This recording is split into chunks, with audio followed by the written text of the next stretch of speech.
rabbil alamin. Wa afdhalus salati wa atammut taslim ala sayyidina Muhammadin fakhril anbiya'i wal mursalin wa ala alihi wa ashabihi fi kulli waqtin wa hin. Allahumma arinal haqqa haqqan warzuqna ittiba'ah wa arinal batila batila warzuqna ijtinaba wa ibti'adah. Allahumma 'allimna ma yanfa'una wanfa'na bima 'allamtana wa zidna 'ilman wa fiqhan wa ikhlasan fid din bi rahmatika ya arhamar rahimin. Allahumma la sahla illa ma ja'altahu sahla wa anta ya hayyu ya qayyum taj'alul hazna idza syi'ta sahlan sahla.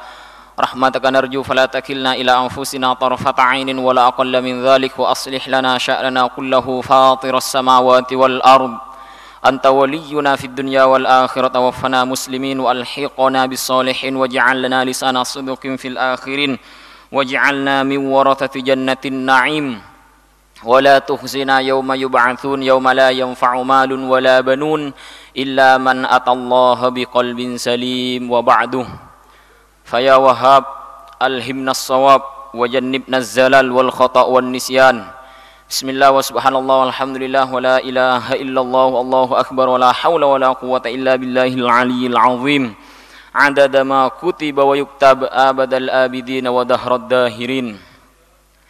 Allahumma barik lana fi rajaba wa sya'bana wa ballighna ramadan. Wahab lana ma wahabtahu li awliyaikal muqarrabin waj'alna minhum wa fihim wa ma'ahum bi rahmatika ya arhamar rahimin. Yang sama-sama kita hormati dan ta'zimi guru besar kita semua, murabbi ruhi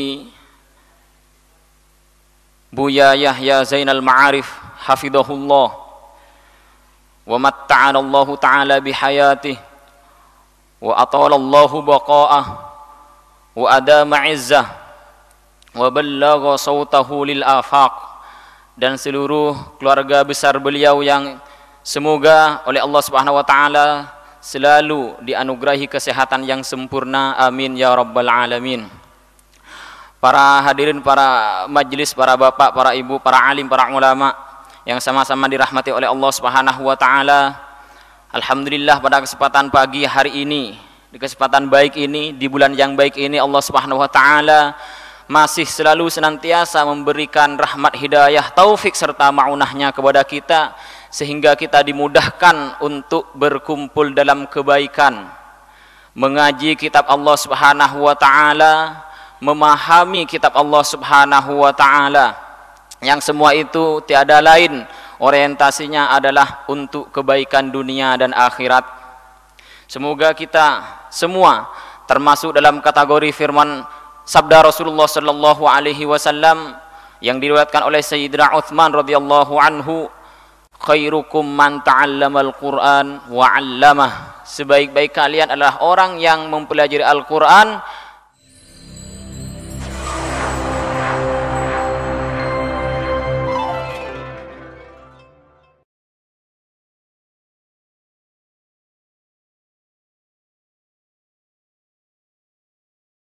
hal. Rasulullah sallallahu alaihi wasallam sendiri pernah bersabda, uhibbul arabah, ada yang mengatakan ahibbul arabah dengan bentuk perintah.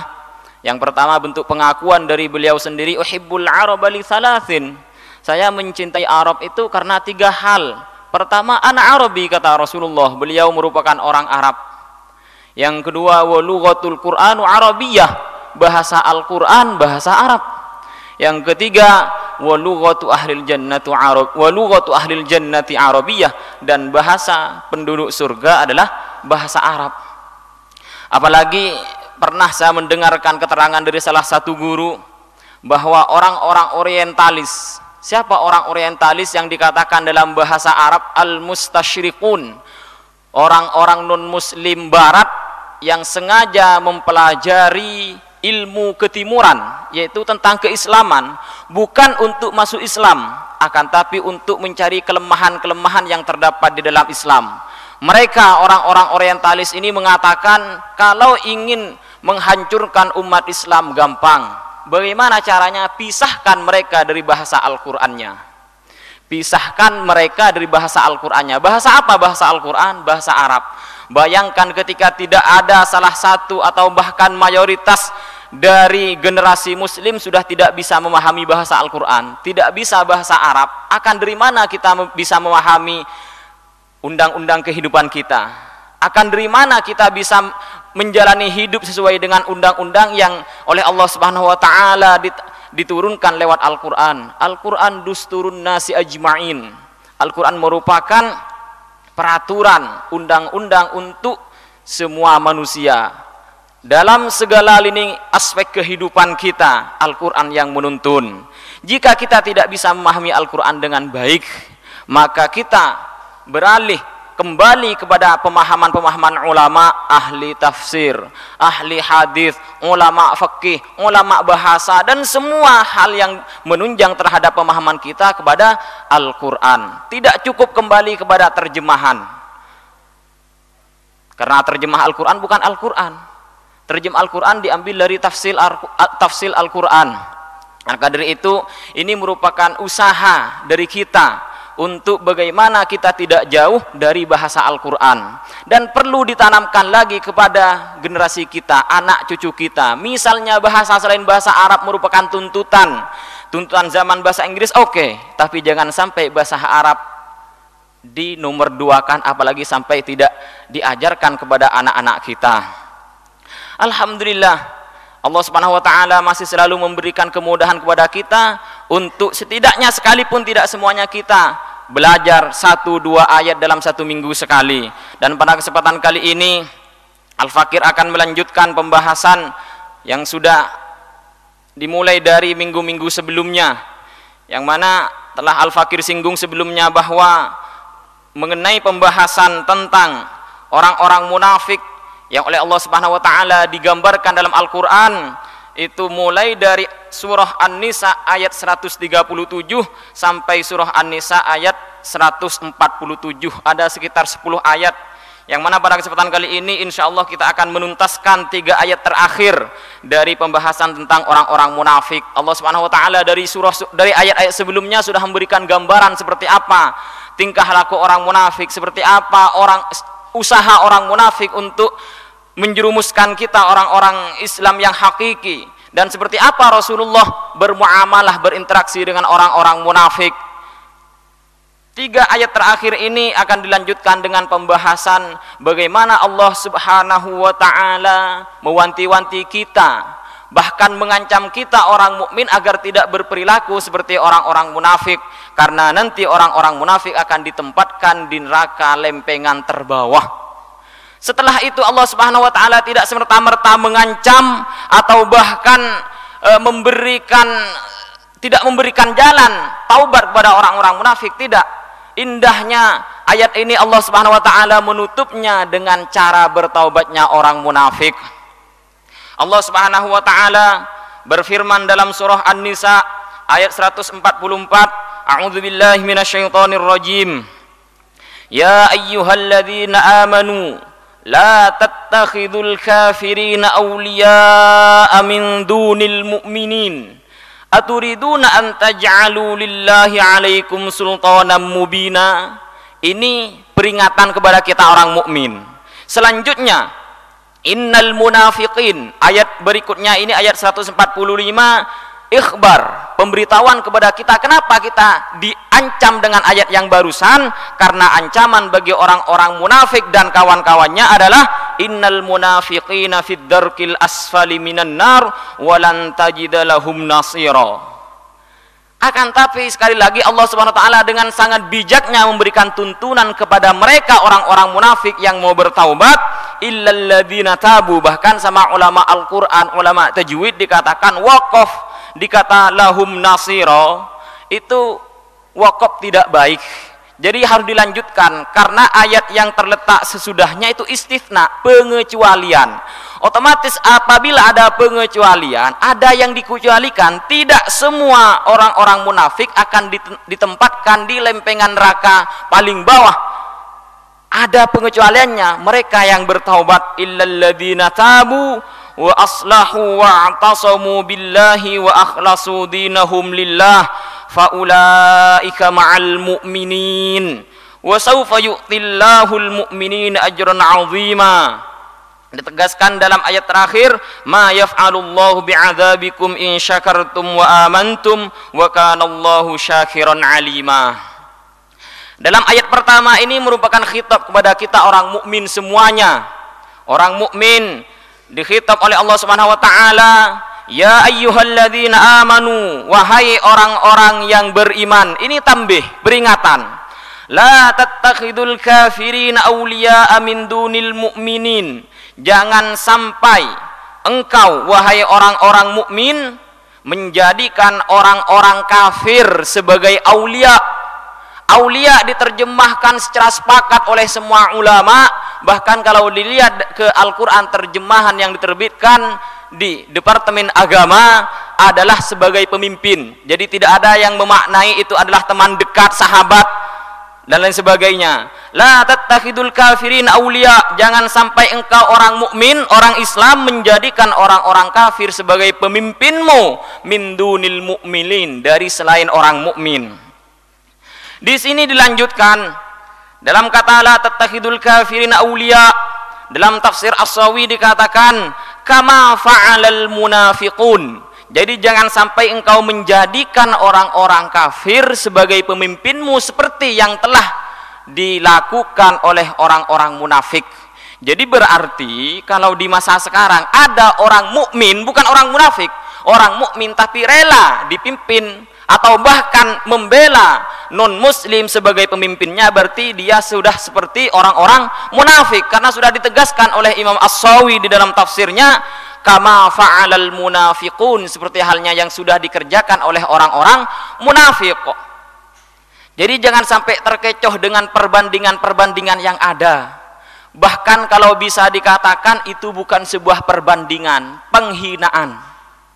Jadi kalau ingin menjadikan sebuah perbandingan, pertimbangan, setidaknya pertimbangan yang 11-12 para bapak, perbandingan yang dekat, bukan perbandingan yang 1:9. Itu kata anak sekarang ma bainas sama tambang minyak, cukup jauh sekali. Perbandingan 1 dengan 9 itu cukup jauh. Jadi kalau ada orang membandingkan, apalagi yang membandingkan misalnya dari kalangan kita sendiri orang-orang Islam, itu sebuah penghinaan. Muslim koruptor sebagai pemimpin dibanding dengan kafir jujur. Ini bukan perbandingan, ini penghinaan. Sudah seakan-akan di dalam generasi muslim sudah tidak ada lagi orang yang ditemukan generasi muslim yang jujur. Seharusnya perbandingannya bukan muslim koruptor. Masih banyak calon-calon pemimpin kita yang orang-orang muslim bersih, jujur, transparan, masih banyak. Apalagi dibandingkan dengan mereka orang kafir jujur. Orang kafir jujur, ini penghinaan. Ibarat kata orang Arab, ketika sebuah pedang dibanding dengan tongkat, sama-sama senjata perang, sama-sama senjata. Akan tapi ketika kata orang Arab pedang dibanding dengan tongkat, secara tidak langsung orang yang membandingkan sebuah pedang dengan tongkat itu sudah menghina ketajaman daripada sebuah pedang. Jadi kalau ingin membandingkan yang dekat-dekat saja, orang muslim jujur dengan non muslim jujur, misalnya sama-sama jujur. Apalagi na'udzubillah kalau misalnya sampai ada yang mengatakan orang Islam koruptor, non muslim adil, misalnya ada. Yang hal ini sebetulnya tidak harus ada. Karena apa? Ini bukan hanya sekedar penghinaan, tapi sebuah pembodohan. Dikatakan non muslim adil. Dia tidak tahu, orang yang membandingkan seperti ini tidak tahu bahwa wa min syurutil adalah al-Islam. Termasuk sebagian syarat orang bisa dikatakan adil itu Islam pertama kali. Jadi tidak ada ceritanya non muslim itu adil. Kalau baik mungkin bisa saja, jujur iya. Tapi kalau dikatakan non muslim adil berarti tidak tahu syaratnya adil. Jadi syurutul adalah, sebagian syarat utama daripada orang agar bisa dikatakan orang adil adalah Islam. Apalagi sampai non muslim para bapak. Orang Islam yang melakukan sebuah dosa besar, sab'ul mubiqat, 7 dosa besar yang diancam oleh Allah Subhanahu wa taala, termasuk diantaranya qadhaf. Apa qadhaf? Qadhaf itu menuduh orang lain berzina tanpa bisa mendatangkan 4 saksi. Ini qadzaf namanya. Orang yang qadzaf seperti ini, itu keadilannya, sifat keadilannya sudah gugur, sudah tidak dihitung orang yang adil lagi, sehingga tidak bisa menjadi persaksian dalam sebuah persidangan. Ini orang Islam. Hanya karena qadzaf keadilannya gugur, apalagi yang non muslim. Jadi kalau mau jadi menjadikan pertimbangan ibu-ibu, pertimbangan perbandingan yang dekat. Jangan sebuah penghinaan. Ibu membandingkan sama orang lain, misalnya pilih mana makan enak di dalam mimpi sama makan seadanya nasi putih ikan teri yang di alam nyata. Bukan sebuah perbandingan itu. Jadi jangan membandingkan sesuatu yang 1:9. Itu ma baina sama wa tambang minyak, jauh langit dengan tambang minyak, langit di atasnya, tambang minyak di dasar bumi di bawah. Yang menjadi perbandingan itu 11-12, kan dekat. Jadi itu, la tattakhidul kafirina auliya. Dalam baru-baru ini saya mendengarkan sebagian dari mereka non muslim tidak terima dikatakan orang kafir. Saya dikatakan non muslim nggak apa-apa, karena saya memang bukan orang Islam, orang Yahudi, orang Nasrani dan agama-agama yang lain. Tapi jangan katakan saya kafir. Loh, kenapa? Dia tidak terima dikatakan kafir, dikatakan non muslim terima. Apa bedanya? Semua agama selain agama Islam itu adalah millatun wahidah. Apa millatun wahidah? Satu agama. Satu agama. Makanya al-kafirin di sini artinya apa kalau diterjemahkan dengan bahasa Indonesia? Non muslim. Non muslim apa? Kafir. Tidak ada bedanya. Jadi ya ayyuhalladzina amanu la tattakhidul kafirina awliya'a min dunil mu'minin. Di sini ada kata min dunil mu'minin. Kalau kita terjemahkan secara harfian, jadi janganlah engkau wahai orang-orang mukmin menjadikan orang-orang kafir sebagai pemimpin tanpa orang mukmin. Terus ada pertanyaan misalnya, kalau menjadikan mereka berdampingan dengan orang mukmin bagaimana? Soalnya di sini kan dikatakan min dunil mu'minin. Tidak boleh menjadikan seorang pemimpin apabila min dunil mu'minin, tidak bersamaan dengan orang mukmin. Kalau mereka dijadikan pemimpin ma'al mu'minin, bareng orang mukmin, dijadikan wakilnya misalnya atau dijadikan apanya, bagaimana hukumnya? Ulama menjawab, sebagian dari ulama yang menjawab adalah Imam Syekh Muhammad Al-Amin Asy-Shinqiti dalam kitabnya Adwa'ul Bayan fi Idhahil Qur'ani bil Qur'an. Beliau mengatakan bahwa dua-duanya hukumnya sama. Jadi menjadikan pemimpin kafir tanpa orang didampingi orang mukmin itu tidak boleh. Begitu juga menjadikan mereka pemimpin ma'al mukminin juga tidak boleh. Karena apa? Karena ayat ini turun, min dunil mukminin, ini ayat turun, hanya lafalnya disesuaikan dengan kejadian yang ada pada waktu itu. Karena ada sebagian dari orang mukmin pada waktu menjadikan pemimpin mereka di tengah-tengah orang mukmin tanpa mengikut sertakan orang mukmin. Andaikan pada waktu itu juga diikutkan orang mukmin, niscaya yang turun juga akan melarang hal itu. Jadi dikatakan ini adalah dikatakan li'anna qaulahu ta'ala min dunil mu'minin dzikrun limuwafaqatihi lil waqi'. Jadi istilah qayyid min dunil mu'minin tidak bisa diamalkan kebalikannya. Berarti kalau dengan orang mukmin boleh tidak? Karena apa? Dzikrun limuwafaqatihi lil waqi'. Hal itu kata min dunil mu'minin digunakan hanya sebagai kecocokan saja dengan kejadian yang ada pada waktu itu, yaitu sababun nuzul, bukan untuk mengeluarkan mafhum-mafhum yang lain. Hal itu dinadhamkan oleh sebagian ulama awimtinanun awwifaqul waqi' wal jahlu wat ta'kidu 'inda sami. Jadi itu. Selanjutnya aturiduna, Bapak mungkin pernah dengar sebuah hadis disampaikan oleh Rasulullah, la yuflihal qaumu wallau amrahum imra'atan. Tidak akan beruntung sebuah kaum apabila memasrahkan urusannya kepada seorang perempuan, karena bukan ahlinya dalam kepemimpinan. Begitu juga dengan yang ini, orang-orang kafir bukan ahlinya apalagi untuk memimpin kita. Allah Subhanahu wa taala tidak akan pernah memberikan jalan orang-orang kafir untuk menguasai kita. Jadi jangan harap ketika ada sebuah komunitas muslim pemimpinnya non muslim akan berjaya. Tidak ada. Yang orang perempuan saja muslim sudah dikatakan la yuflihal qaum. Jadi ingat, idza wusidal amru li ghairi ahlihi fantadhiris sa'ah. Jika sebuah urusan dipasrahkan pada yang bukan ahlinya, fantadhiris sa'ah, tunggulah masa kehancuran. Harapan kita dalam bertata negara tidak ada lain kecuali satu. Apa? Baldatun thayyibatun wa rabbun ghafur. Baldatun thayyibatun wa rabbun ghafur. Yang dikatakan oleh orang-orang Jawa kuno dalam bahasa bijaknya, gemah ripah loh jinawi, toto tentrem karto raharjo, gitu katanya. Jadi apa maksudnya? Orang bertata negara punya pemimpin bukan yang diharapkan hanya sekedar ketentraman dan kebijakan serta kemakmuran di muka bumi, di alam dunia yang sifatnya sementara, tapi lebih dari itu, yaitu ketentraman dan kemakmuran nanti di akhirat. Fid dunya hasanah wa fil akhirah hasanah. Itu yang selalu diajarkan kepada kita agar diminta kepada Allah Subhanahu wa taala, meminta sesuatu yang baik di dunia. Bahkan oleh orang-orang Indonesia ayat ini, doa yang barusan dikatakan apa? Doa sapu jagat, Rabbana atina fid dunya hasanah wa fil akhirati hasanah wa qina adzabannar. Ini yang disebut dengan sa'idun fid darain.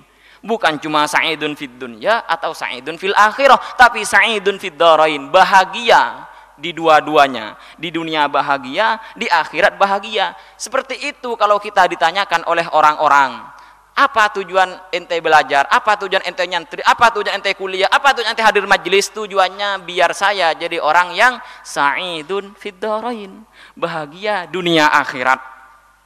Selanjutnya, kenapa dilarang seperti itu? Aturiduna an taj'alu lillahi 'alaikum sultanan mubina. Apakah kalian orang-orang mukmin ingin menjadikan sultana, apa sultana? Hujjatan mubina dhahira. Apakah kalian akan menambahkan hujjah yang kuat kepada Allah Subhanahu wa taala agar menyiksamu nanti di akhirat? Dikatakan oleh Imam An-Nasafi dalam tafsirnya, sultanan mubina ay hujjatan bayyinatan fi ta'dzibikum. Alasan yang cukup jelas untuk menyiksa. Jadi jangan tambah lagi Allah Subhanahu wa taala mempunyai alasan untuk menyiksa kita dengan cara mengangkat mereka orang-orang non muslim untuk jadi pemimpin kita. Itu sebagai alasan kuat bagi kita.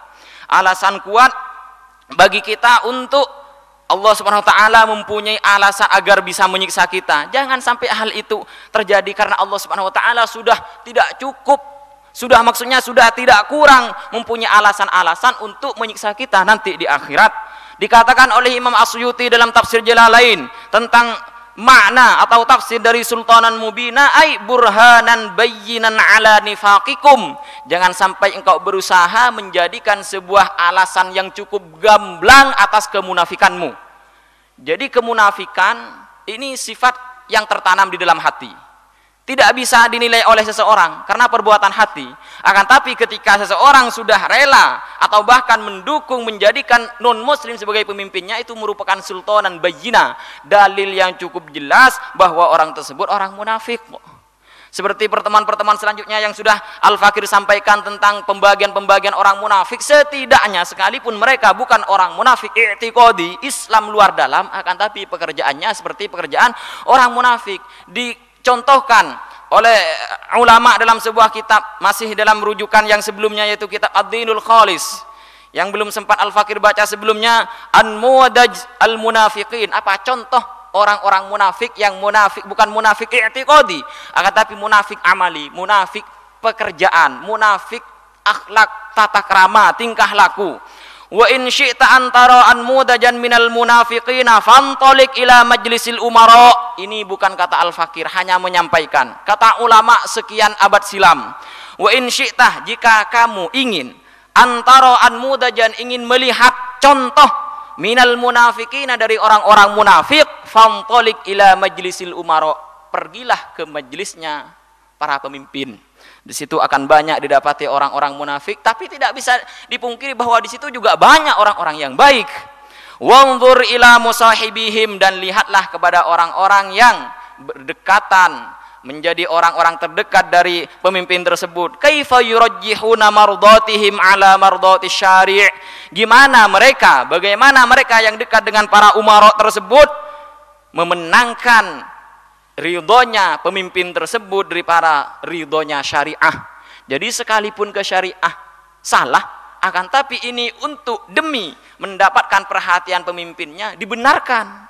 La farqa indal insafi baina man sami'a kalamahu sallallahu alaihi wasallam bila wasitatin wa salaka maslakan nifaq wa baina man hadatsu fi hadzal zaman wa baina man hadatsu fi hadzal zaman wa alimu hukmas syari'i bi tariqil yaqin thumma atharu khilafa dzalik wa aqdamu ala mukhalafatihi. Ditegaskan di sini orang-orang seperti itu tidak ada bedanya dengan perbuatannya. Tidak ada bedanya dengan orang-orang munafik dulu yang langsung mendengarkan kebenaran dari Rasulullah, dan orang-orang munafik yang ada sekarang yang tahu ajaran-ajaran syariah, mendengarkan firman sabda-sabda Rasulullah secara tidak langsung lewat ulama, lewat kitab-kitab, akan tapi bitorikil yakin benar mengetahui hal itu, akan tapi summa atharu khilafadalik, akan tapi mereka mengedepankan kebalikan dari pengetahuan-pengetahuan yang mereka punya. Apa tujuannya? Untuk mendapatkan martabat, harkat dan martabat di sisi pemimpinnya itu. Itu contoh, sebagian contoh dari orang-orang munafik kok. Innal munafiqina, kenapa kita sangat diwanti-wanti oleh Allah Subhanahu wa taala agar tidak menyerupai pekerjaan orang-orang munafik dalam mengangkat pemimpin dari mereka non muslim? Karena innal munafiqina fid darkil asfali minan nar, karena sesungguhnya orang-orang munafik itu nanti tempatnya di akhirat dalam lempengan terbawah dari neraka. Walan tajida lahum nasira, dan tidak mereka, kita misalnya ada orang muslim yang mendukung mereka di dunia, nanti di akhirat tidak akan bisa mendatangkan terhadap mereka yang sudah ditempatkan fid darkil asfali minan nar, tidak bisa mendatangkan seorang syafi', seorang yang bisa memberikan syafaat. Di sini ada kata fid darki. Darkun dalam segi bahasa sama halnya dengan darajah. Akan tapi kalau darajah itu sifatnya jalan ke atas. Makanya kalau darajah itu pangkat atau tempat yang berada di dalam surga. Jadi kalau surga itu dibilangnya dari pintu pertama ke pintu kedua, pintu ketiga, itu namanya darajah, karena jalannya ke atas. Kalau darkun itu sebuah tempat, akan tapi turun menuki ke bawah. Makanya ini dijadikan sifat dari neraka, fid darkil asfali minan nar, dalam lempengan yang terbawah, karena darok itu sifatnya menurun ke bawah, menurun ke bawah. Di sini dikatakan orang-orang munafik, ini yang munafik i'tiqadi. Munafik i'tiqadi yang luarnya Islam, hanya dalamnya tetap ada benih-benih kemunafikan, ada benih-benih kekafiran. Di mana tempatnya? Fid darkil asfali minan nar. Dikatakan apa darkul asfali minan nar? Neraka yang terbawah, neraka yang ada di lempengan paling bawah, itu dikatakan neraka hawiyah. Neraka hawiyah karena neraka itu ada tujuh dorok, ada 7 dorokat, ada 7 tempat. Beda halnya dengan surga. Kalau surga ada 8. Jadi ini busyra sebetulnya kepada kita umat Islam. Jadi kabar baik, kabar gembira. Dengan banyaknya, lebih banyaknya satu pintu surga daripada neraka, itu harapan besar untuk kita agar mempunyai peluang yang sebesar-besarnya untuk masuk ke surga. Jadi dikatakan oleh Rasulullah sallallahu alaihi wasallam dalam sebuah hadis, an Ubadah bin Samit radhiyallahu anhu qala Rasulullah sallallahu alaihi wasallam, man qala, siapa yang mengatakan asyhadu an la ilaha illallah wahdahu la syarikalah wa anna Muhammadan abduhu wa rasuluh wa anna Isa abdullahi wa ibna amatihi wa kalimatahu alqaha ila Maryam wa ruhun minhu wa annal jannata haqqun, juga meyakini bahwa surga itu merupakan sebuah kebenaran, wa annan nara haqqun adkhalahu Allahu min ayyi abwabil jannati tsamaniyati sya'ah. Jadi di sini ada abwabil jannah ats-tsamaniyah. Jadi orang yang sudah mempunyai persaksian seperti yang barusan, maka oleh Allah Subhanahu wa taala akan dimasukkan ke pintu surga dari manapun ia sukai, dari pintu yang 8. Kalau pintu neraka, lempengan neraka ada 7. Dikatakan oleh ulama, sekali lagi dalam tafsir As-Sawi dikatakan oleh beliau bahwa tabaqatun nar itu ada 7. Pertama jahannam, hiyal ulia, yang paling atas, paling ringan. Tapi ringannya jahannam, ibu, ringannya jahannam kalau orang ahli jahannam dipindah ke api dunia, itu akan kerasa panas setelah 40 hari.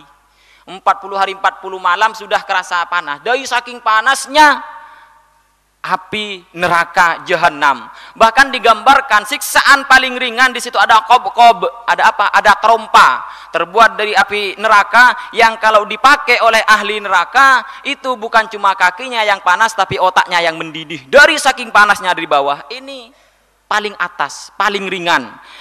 Ini tempatnya siapa? Usatil mukminin, orang-orang mukmin yang bermaksiat Allah. Jadi ini apa? Tempat persinggahan sementara. Karena semua orang mukmin itu selama masih ada imannya, itu semuanya ke surga. Itu yang kedua adalah ladha. Neraka ladha ini dimiliki atau dispesialkan oleh Allah Subhanahu wa taala kepada orang-orang Nasara, orang Nasrani. Yang ketiga adalah hutamah, hutamah untuk orang-orang Yahudi. Yang keempat neraka sa'ir lisobiin. Siapa sobiun? Orang-orang yang keluar dari agamanya Nabi Musa dan Nabi Isa ketika pada waktu itu. Nomor 5 neraka sakor yang difirmankan oleh Allah Subhanahu wa taala dalam Al-Qur'an, "Masalakakum fi sakor?" Qalu lam nakum minal musallin. Itu untuk siapa neraka sakor? Lil majus, untuk orang-orang majusi. Siapa majusi? Orang non muslim yang menyembah api, majus. Selanjutnya yang keenam ada jahim, neraka jahim. Untuk siapa? Orang-orang yang menyekutukan Allah Subhanahu wa taala, lil musyrikin. Yang ketujuh, ini yang diperuntukkan kepada orang-orang munafik dan Fir'aun dan seluruh serdadunya adalah al-hawiyah. Al-hawiyah ini ad-darkul asfal, adalah lempengan terbawah yang paling dahsyat lil munafiqina wa fir'aun wa junudihi. Disiapkan untuk orang-orang munafik, untuk Fir'aun dan untuk semua pengikut-pengikutnya Fir'aun.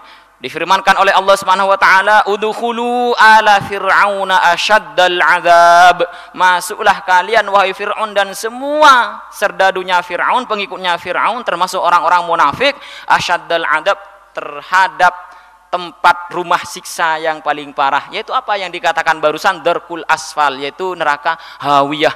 Kita orang mukmin alhamdulillah dalam sebuah ayat dalam surah Al-Baqarah ayat 24 dikatakan oleh Allah Subhanahu wa taala, fattaqun nar, takutlah kalian semua an-nar, terhadap neraka.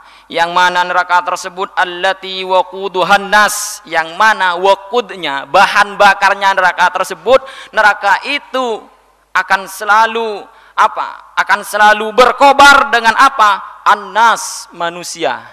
Jadi bukan tungku seperti tungku yang ada di muka bumi, kayu bakar. Kayu bakarnya adalah kita manusia. Wal hijarah, bahkan bebatuan ludes dimakan oleh api neraka. Akan tapi neraka itu adalah uiddat lil kafirin, disediakan untuk orang-orang kafir. Ini dikatakan oleh ulama, ayat ini merupakan ayat penghibur kepada kita orang-orang Islam.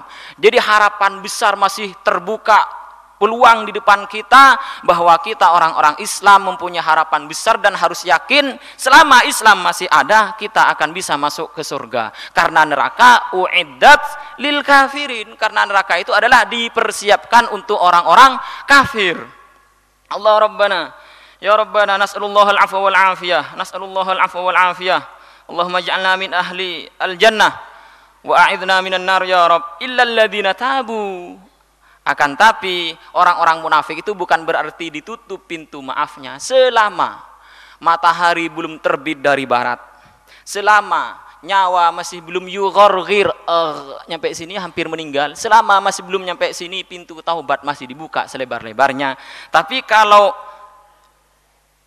matahari sudah dari barat terbitnya, atau orang sudah hampir meninggal, nyawanya sampai yugharghir di halq di sini, itu sudah tidak ada gunanya taubat. Fir'aun ketika sudah ditenggelamkan oleh Allah Subhanahu wa taala, itu ketika sudah hampir tenggelam, nyawanya sudah nyampe sini, apa perkataan? Aman Nabi Musa.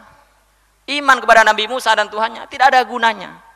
Jadi mumpung masih sehat, mumpung matahari belum terbit dari barat, maka persiapkan untuk bertaubat. Taubatnya mereka itu bagaimana? Dilanjutkan oleh Allah Subhanahu wa taala, illal ladzina tabu, kecuali mereka orang-orang munafik tabu, yang mana mereka itu bertaubat semua Tidak cuma hanya taubat, taubat itu kembali dari kemunafikannya. Di samping kembali kemunafikannya bukan berarti harus santai di dalam Islam, tidak. Ada anjuran berikutnya, wa aslahu, memperbaiki semua yang sudah dikerjakan sebelumnya.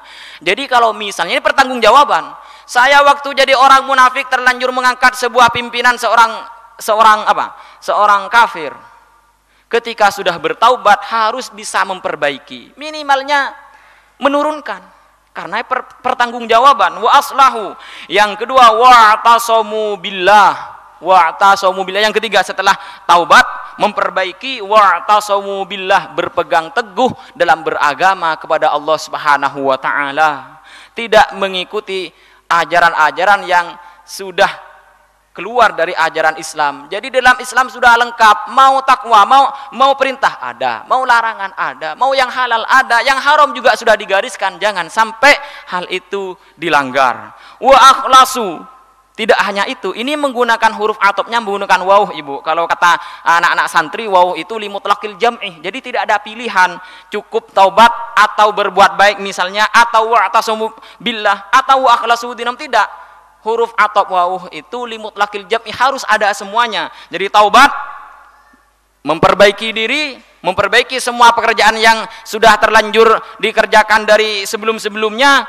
Wa atasamu billah, berpegang teguh kepada semua ajaran Allah Subhanahu wa taala. Wa akhlasu dinahum, memperikhlas, memurnikan agamanya lillahi ta'ala. Jadi tidak masuk pada ayat yang sebelumnya, wa idza qamu ila sholati qamu kusala yuraunan nas. Jadi sholatnya hanya untuk Rasulullah biar tidak disiksa. Sholatnya hanya untuk orang-orang yang ada di sekitarnya.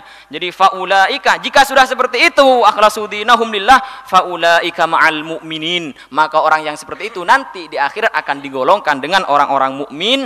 Wa sawfa yu'tillahul mu'minina ajran 'azima, dan oleh Allah Subhanahu wa taala nanti di akhirat karena sudah bergabung dengan rombongan-rombongan orang mukmin akan diberikan pahala yang cukup besar. Masih sisa 2 ayat. Dibaca dengan niat tabarrukan, ma yaf'alullahu bi'adzabikum in syakartum wa amantum wa kana Allahu syakiran alima. Naktafi bihadza, akhiran minni wal afa minkum.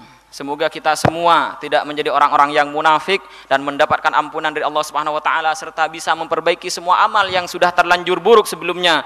Naktafi bihadza, akhiran min ihdinas siratal mustaqim, wallahu subhanahu wa taala a'lam. Wassalamualaikum warahmatullahi wabarakatuh.